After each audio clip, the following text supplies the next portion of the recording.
What's up, everybody? Welcome back. We're here with some more MMA DFS picks and lineup advice for FanDuel and DraftKings. This time for UFC Vegas 69, Jessica Andrade, Erin Blanchfield. Welcome. I'm Brian Jesser, co-founder here at Occupy Fantasy. And what we do in these videos, we talk about the main event, how it impacts betting and DFS, all the newcomers that are making their UFC debut, their background, what we can expect from them. We play good fighter, bad fighter for those fighters who have less than 3 fights or less than 4 fights under their belt in the UFC to get some context to their stats. We give you a fight that you have to target, some prize picks plays, and we'll close it out with our stream parlay. If you've been here around here before, you know that. And if that's the case, you also know Jake the Snake, owner of MMADFS.com, my co-host here on these shows. Jake, what's up, man? Not a whole lot, man. I kind of like this slate as 11 fight cards go, which isn't ideal. But in terms of the fights we have, I actually kind of like it. Yeah, we have an interesting main event. We have a lot of newcomers, which is always good for us. And we have some interesting lines, some very high variance fights. So we'll get into all of that here. If you're not already, make sure you subscribe to the channel. Get notified when we go live and upload these UFC videos. NFL is done, which means NBA is taking center stage, but also means UFC is taking center stage because no NBA this weekend. So what else are you going to play? So make sure you watch this video to the end and utilize all the advice and your lineups on Saturday. Give us a thumbs up if you appreciate the UFC content. We always appreciate that. Any questions, comment on the video below, and we'll get back to you before the slate starts at 4 p.m. Eastern on Saturday. All right, Jake, enough of the housekeeping here. Andrade and Blanchfield, super interesting fight. This was scheduled to have Talia Santos. She dropped out. Andrade steps in after her murder of Lauren Murphy just last month. And it's a very interesting fight because we saw Blanchfield open as a pretty wide underdog. And you were sharp enough. Your premium members on your site was given Blanchfield plus 160 earlier in the week. Now down to almost nearly a pick 'em. So thoughts on how the fight plays out, but most importantly, what this line move means for betting and DFS. Yeah, man, we've seen a crazy line move. I just looked at it right now. Caesars now has Blanchfield at plus 100. Oh man.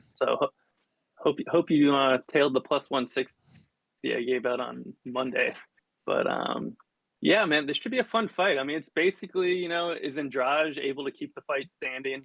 She just set the all-time record for a female fighter for the most significant strikes landed in a fight, and it only took her 3 rounds to do it. A pretty impressive striking performance. I mean, a lot of people said that Lauren Murphy's corner should have thrown in the towel. Would have been nice. We had Andrade inside the distance, or at least I did. But still feels good to hit on Andrade. I mean, she was low owned on that slate, and now everyone is left chasing. Well, we're actually kind of looking to pivot here. I really like Blanchfield, man. Really good wrestler. Still just 23 years old. 10-1. Arguably should be 11-0. She's just been dominating people on the mat. I mean, you look at what she did to like Miranda Maverick. Maverick came into that fight with a really good takedown defense, and Blanchfield just ran through her. Just been destroying everybody. Andrade is, obviously a good striker, but a decent wrestler as well. But when she has gotten taken down, I mean, albeit it's not very often, but you look at Shevchenko took her down like 7 times on 7 attempts, absolutely dominated her. I'm not comparing Erin Blanchfield to Shevchenko, but when Andrade has gone up against someone that has a wrestling advantage, we've seen her just get dominated. It's not like she's taken down sometimes and fights back. It's one-way traffic. And if Blanchfield is the wrestler we think she is, and she can come in and just do that, and I mean, she has a massive ceiling here. And obviously, the risk is that if she can't get it down, we know what Andrade is capable on the feet. And Blanchfield, she throws decent kicks. She's still improving as a striker, but she can't hang with Andrade in a pure striking battle. So, I mean, both fighters have a clear path to victory. Andrade keeping it standing, Blanchfield getting the fight to the ground, just beating her up on the mat, looking for a finish. I mean, both of those scenarios present really high ceilings. So whoever wins this fight should score really well. And with neither fighter, being super expensive, it's going to be harder for either one to be left out of the tournament winning lineup for whoever wins. And in low risk, I think you want to stack it. I think that the winner is going to score really well, and maybe the loser has a lower floor, but it's not impossible that the loser still has a decent floor. I mean, it just depends if Blanchfield takes her down immediately and just dominates her, then yeah, Andrade isn't going to score much. But if it's a more competitive fight, then they both have the potential to put up points. Either way, we should get 100 plus points easily with the potential for more and stacking in low risk. So I think it's pretty straightforward. All a great breakdown, Jake. The only concern for me, obviously, is the line move, which is going to naturally bump up Blanchfield's ownership. She was already the number one ranked fighter in our model. Every time I checked and saw the line move more and more in her favor, I just shook my head even more because we know her ownership is going to skyrocket. What's your latest ownership projection, and how does that impact your thought process and how to play Blanchfield in high risk contests? Yeah, I might have to tweak it even a little bit more. Right now, we have Andrade at 44% and Blanchfield at 41. I mean, it's possible that flips, but I think overall the fight's gonna be really high owned. I mean, people are gonna want to chase Andrade's last score. They're gonna want to chase the money line move. You can't do both. So I think in the end, we're gonna see ownership a little bit split. You know, if Blanchfield was facing someone that wasn't coming off like a record-setting performance, I think we could see her at like 60% owned or something. But the fact that Andrade is coming off this ridiculous performance, like there's a lot of people that are still on Andrade. I've seen a lot of people that are like not buying into this Blanchfield money line move. So I don't think that everyone is on Blanchfield. I think that there's a lot of people arguing that Andrade is going to be able to keep it standing and is going to dominate on the feet. So I think that'll keep ownership somewhat even between the two. But overall, I mean, the fight is going to be collectively very, very highly owned, especially compared to your normal female 5 round fight, which historically are lower owned. Aside from a rare eye poke or DQ or something, and aside from an ill-timed stoppage like early round two, early round three, any other way that this fight fails to score really highly? I think it's really just that early stoppage. I mean, you look at Blanchfield's fight against JJ Aldrich, where she wasn't able to land takedowns and ended up getting a second round submission, scoring just 95 points. But even there, you know, it's tough because at 7,700 for Blanchfield, that might still be enough. True. So really, I think it's just a poorly timed finish for Andrade. You know, Blanchfield controls her for round one or for 2 rounds, and then Andrade gets a knockout early round two, early round three. You know, I think that's the one way the fight fails, other than a DQ or a no contest or something like that. Sounds about right. And I can tell you from experience, as of last week, that sweating a main event that is expected to be high scoring is no fun at all and takes years off your life. So let's try not to be in that spot again this week. So, all right, let's transition and let's talk about fighters making their debut. 5 fighters on the card entering the octagon for the first time. So, Jake, we'll keep it brief, but just give me a little background about each fighter. Are they good? What type of style they fight? And what this matchup looks like for them. From the first fight of the night, we have Clayton Carpenter.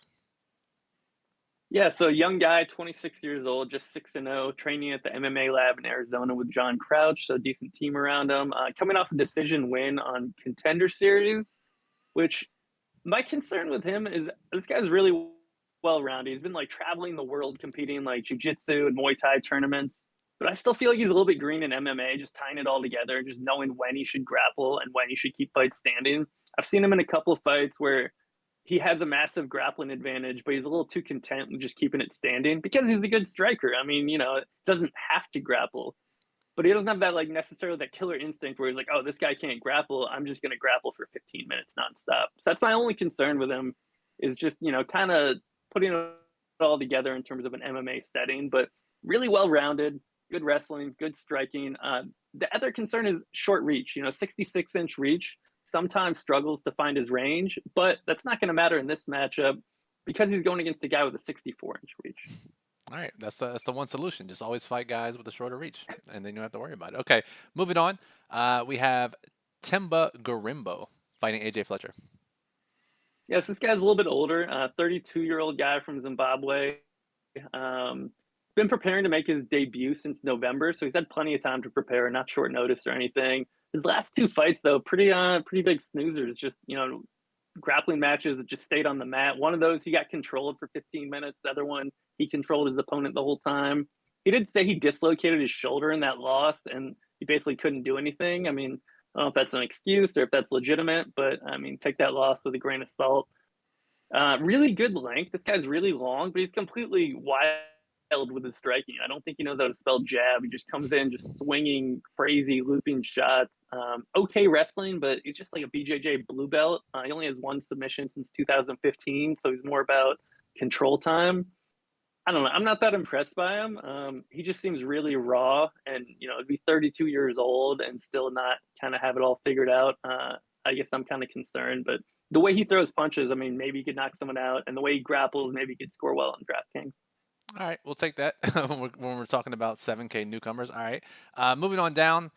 The most interesting newcomer on the card is Usain Askabov, whose last two fights basically impossible to find on the internet. Multiple spellings of his name. Fought in some Ukraine leagues, which if you have a memory, may raise some red flags based on some of the frauds we've had in recent years coming out of Ukraine. But Jake, this guy's a little different. Trains with a lot of well-respected fighters. Trains all around the world. What are your thoughts on him, his 23-0 record, and what we can expect from him? Yeah, I mean, it's a little bit tricky when you have a guy that hasn't fought since March 2020. I mean, it's been just under 3 years since his last fight, and he's still a young guy. He last fought when he was 25. Now he's 28. He looks like he's put on some muscle.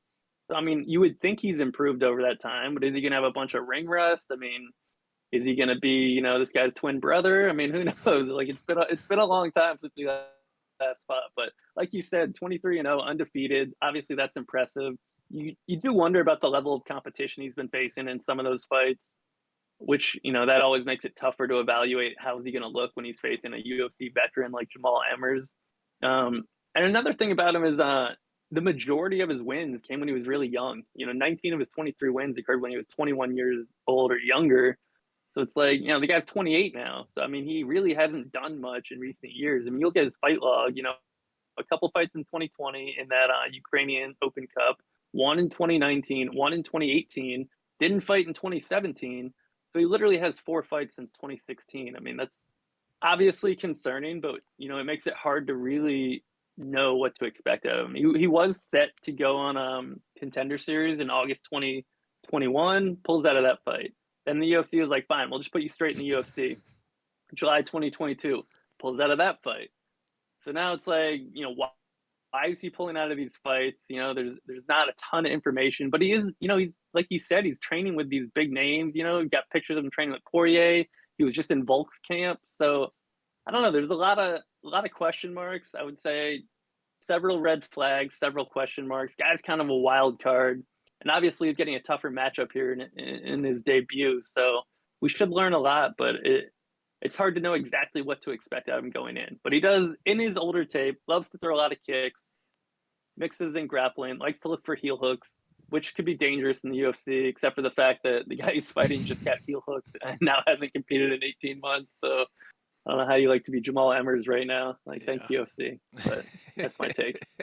I mean, to me, this screams like a match that after we see a couple minutes or even the first round, if it makes it that far, it's like this line was way off, and it could be one way or the other. It's like, oh, this guy should have been minus 500, or this guy should have been plus 500, right?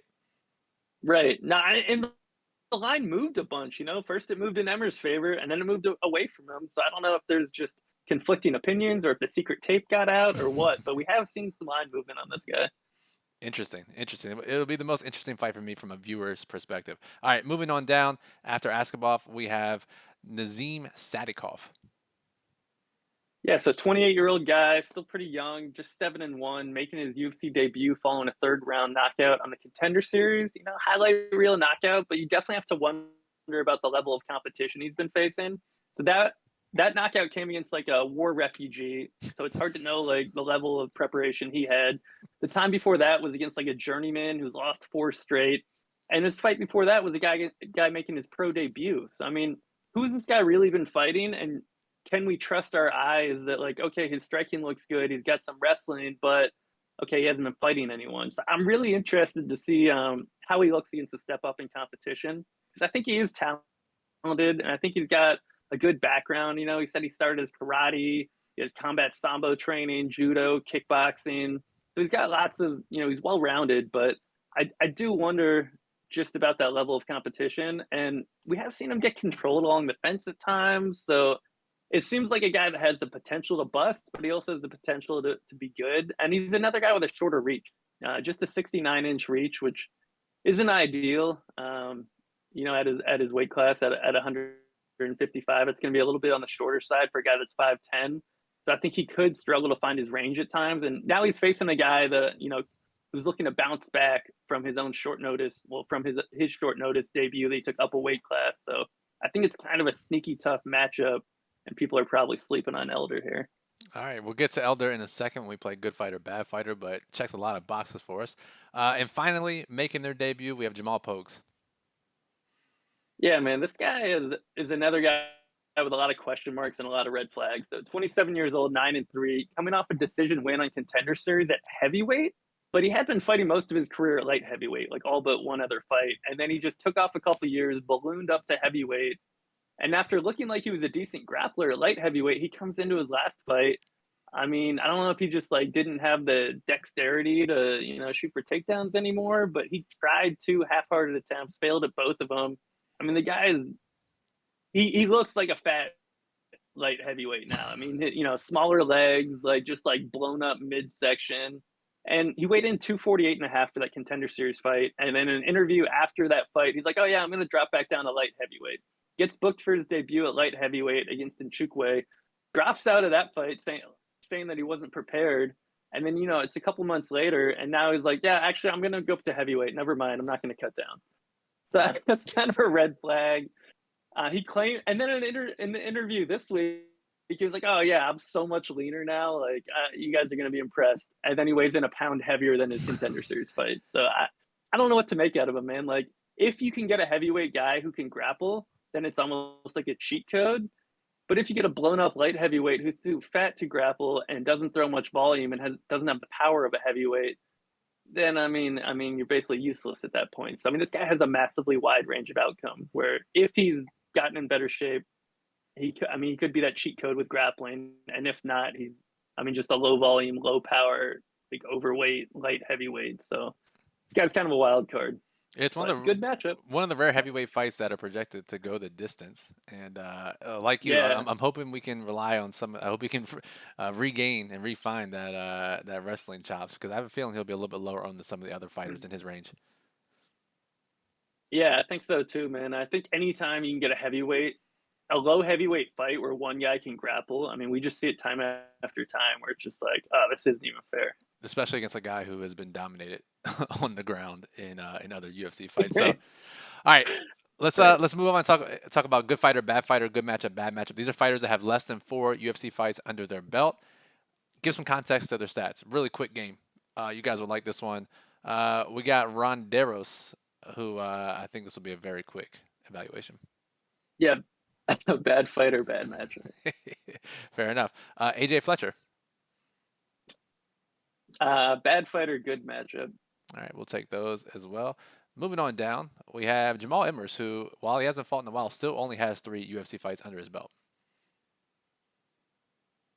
He's a decent fighter in a tough matchup, but I kind of worry about the long layoff and the injury, and he's getting a little bit older. So he was a good fighter before, but I don't know anymore. It's been so long and he's coming off the injury that he's an uncertain fighter in a tough matchup.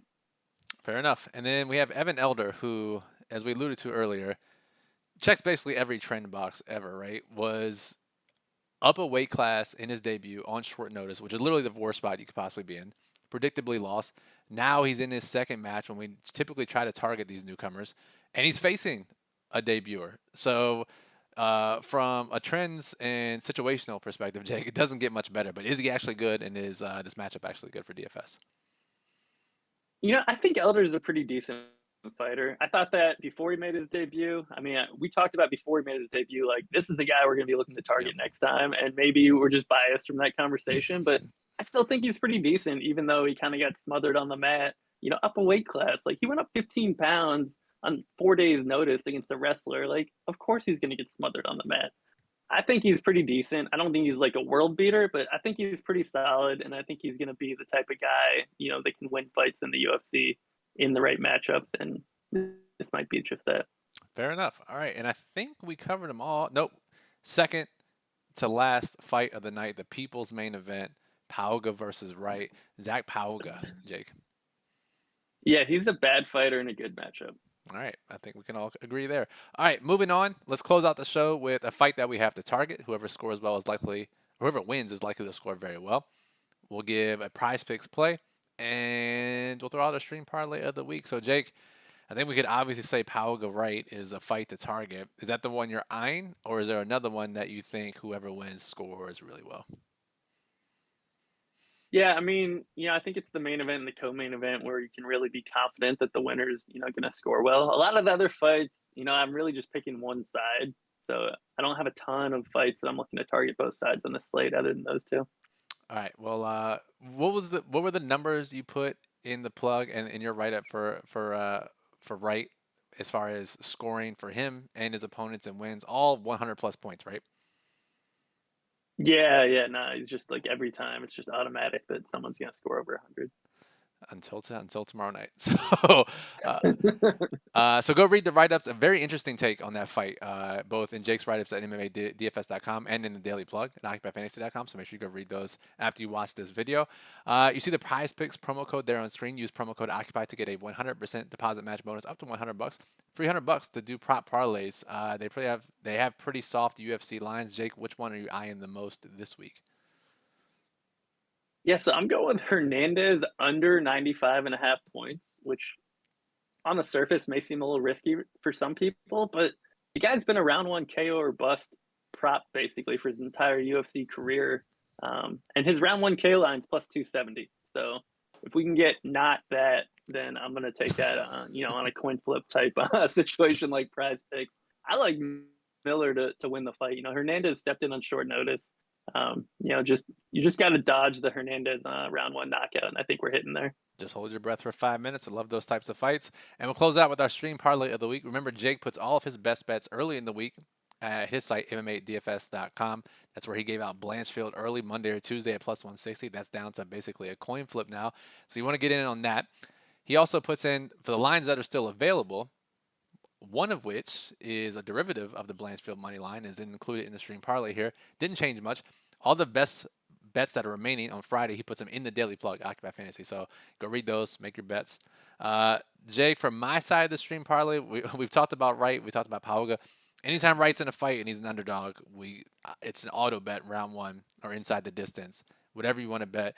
Because this bet pairs so well with your bet, my specific prop that I'll choose is Wright under 1.5, Wright to win in under 1.5 rounds at plus 380 or plus 350. What odds did we get? Plus 380, yeah. Okay, plus 380. Yeah, I mean, even if he gets knocked out in 10 seconds, that's still a good bet. Every time. We'll say that. And as I told you on Monday, I'm not sure if my bankroll can handle another Jordan Wright contract in the UFC. So we'll be watching with bated breath to see if he wins on Saturday, gets another contract, and we'll be having these coin flip 100-point fights for the next four times he's out there. Well, I'm going to go with Blanchfield inside the distance plus 330. And all you got to do to hedge your bankroll is bet this parlay. It's going to be plus 1964. If Wright wins, we hit the parlay. If Blanchfield also gets a finish. And if Wright loses, we won't have to worry about him anymore because he's going to get cut. This is the final fight of his deal. Win-win. Unless you want to go follow Wright to whichever promotion he goes to next and bet him inside the distance there. So, all right, that'll do it for this video. We appreciate you sticking around and watching until the very end. Again, MMADFS.com, where you can find the sheet, the archive, full write-ups, full information for betting and DFS. That's Jake's site. Go check it out. OccupyFantasy.com has the daily plug. Best plays for DFS, lineup construction tips, best bets remaining on Friday, as well as favorite prize picks plays, everything you need. So follow Jake on Twitter at DFS_MMA. Follow me at Brian Jester FF. Once again, make sure you are subscribed to this channel. We're doing these videos every Friday or Saturday. Sometimes it's pre-recorded, sometimes it's live. The best way to get notified is make sure you're subscribed and click the bell notification. That way, whenever we make a decision on what we're doing, you'll get notified. Give us a thumbs up, helps others find the video, lets us know to continue making them. Again, any questions, I will answer any comments you put underneath this video until the slate locks. But the best way is to join our Discord server, OccupyFantasy.com/Discord, chat with us, other members of the community, sweat and tilt the fights with us every Saturday. It's a great time. So for Jake, I'm Brian, Occupy Fantasy, MMA, DFS.com. Thanks for listening and good luck at UFC Vegas 69.